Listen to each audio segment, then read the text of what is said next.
മരണപ്പെട്ട മാധവും അമ്മയും മാത്രമാണ് വീട്ടിൽ താമസിച്ചിരുന്നത്. ജിം ട്രെയിനറായ മകൻ എന്നും 4 മണിക്ക് എഴുന്നേറ്റ് ജിമ്മിലേക്ക് പോകാറാണ് പതിവ്. എന്നാൽ ഇന്നലെ രാവിലെ 4:30 മകൻ എഴുന്നേൽക്കുന്നത് കണ്ടില്ല. ഇതോടെ അമ്മ മകന്റെ മുറിയുടെ വാതിൽ പലതവണ തട്ടി വിളിച്ചെങ്കിലും ഒരു പ്രതികരണവുമുണ്ടായില്ല. പരിഭ്രാന്തയായ മാതാവ് ഉടൻ തന്നെ അയൽവാസികളെ വിളിച്ചു വരുത്തി വാതിൽ ചവിട്ടി തുറന്ന് അകത്ത് കയറിയപ്പോൾ കാണുന്ന കാഴ്ച മകൻ അനക്കമില്ലാതെ കട്ടിലിൽ കിടക്കുന്നതാണ്. ഉടൻ തന്നെ ആശുപത്രിയിൽ എത്തിച്ചുവെങ്കിലും മരണം സംഭവിച്ചിരുന്നു. കഴിഞ്ഞ ദിവസം തൃശൂർ ഒന്നാംകല്ലിൽ നടന്ന ഒരു സംഭവമാണിത്. ഒന്നാംകല്ല് സ്വദേശിയായ മണികണ്ഠൻ കുമാരി ദമ്പതികളുടെ മകനായ മാധവാണ് കഴിഞ്ഞ ദിവസം മരണപ്പെട്ടത്. ആരോഗ്യകാര്യങ്ങളിലെല്ലാം വളരെ ശ്രദ്ധാലുവായിരുന്നു മാധവ് എന്നാണ് മാധവിനെ അടുത്തറിയുന്ന എല്ലാവരും പറയുന്നത്. മാധവ് ദീർഘകാലമായി ഫിറ്റ്നസ് പരിശീലകനുമാണ്. എന്നാൽ മരണശേഷം മാധവിന്റെ മുറിയിൽ നിന്നും ലഭിച്ച ചില മരുന്നുകളാണ് പല സംശയങ്ങൾക്കും വഴിവെക്കുന്നത്. അടുത്ത മാസം വിവാഹം ഉറപ്പിക്കാനിരിക്കവെയാണ് യുവാവിന്റെ ആകസ്മികമായ മരണം സംഭവിക്കുന്നത്. മകന്റെ പൊടുന്നനെയുള്ള മരണം ആ അമ്മയെ എത്രത്തോളം തളർത്തിക്കാണുമെന്ന് നമുക്ക് ചിന്തിക്കാവുന്നതാണ്. തലേദിവസം വീട്ടിൽ പാമ്പിനെ കണ്ടിരുന്നുവെന്നും മാധവിന്റെ ശരീരം നീല നിറമായിരുന്നു എന്നൊക്കെ പല വാർത്തകളും പുറത്തു വന്നിരുന്നു.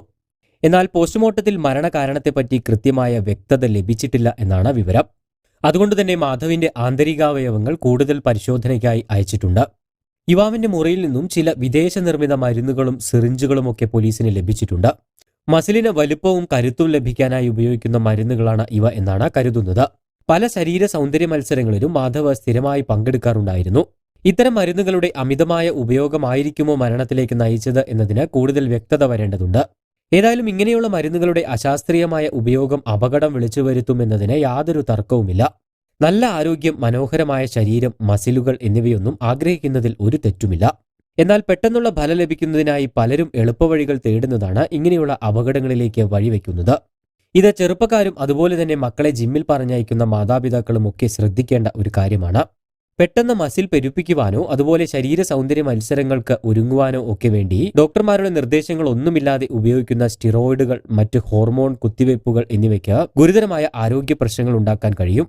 ഇത്തരം മരുന്നുകളുടെ അമിതമായ ഉപയോഗം വൃക്കകൾ, കരൾ, ഹൃദയം തുടങ്ങിയ ആന്തരികാവയവങ്ങളുടെ പ്രവർത്തനത്തെ തകരാറിലാക്കുന്നു. പലപ്പോഴും ഇതിന്റെ ഫലം പെട്ടെന്നായിരിക്കില്ല, മറിച്ച് വർഷങ്ങൾക്ക് ശേഷമായിരിക്കും പ്രകടമാകുന്നത്. ആരോഗ്യ സംരക്ഷണത്തിനായി ഇന്നത്തെ കാലത്ത് മക്കളെ ജിമ്മിൽ പറഞ്ഞയക്കുക എന്ന് പറയുന്നത് നല്ല ഒരു കാര്യം തന്നെയാണ്. ഇങ്ങനെയുള്ള അവസരങ്ങളിൽ പരിശീലനം നേടുന്ന സ്ഥാപനത്തിലെ പരിശീലകന്റെ യോഗ്യതയും പശ്ചാത്തലവും എല്ലാം അന്വേഷിക്കേണ്ടതുണ്ട്. പ്രായത്തിനും ശരീരത്തിനും അനുയോജ്യമായ ഡയറ്റുകളിലൂടെയും സ്വാഭാവിക വ്യായാമങ്ങളിലൂടെയും മസിലുകൾ ഉണ്ടാക്കുന്നതാണ് ഏറ്റവും ആരോഗ്യകരം.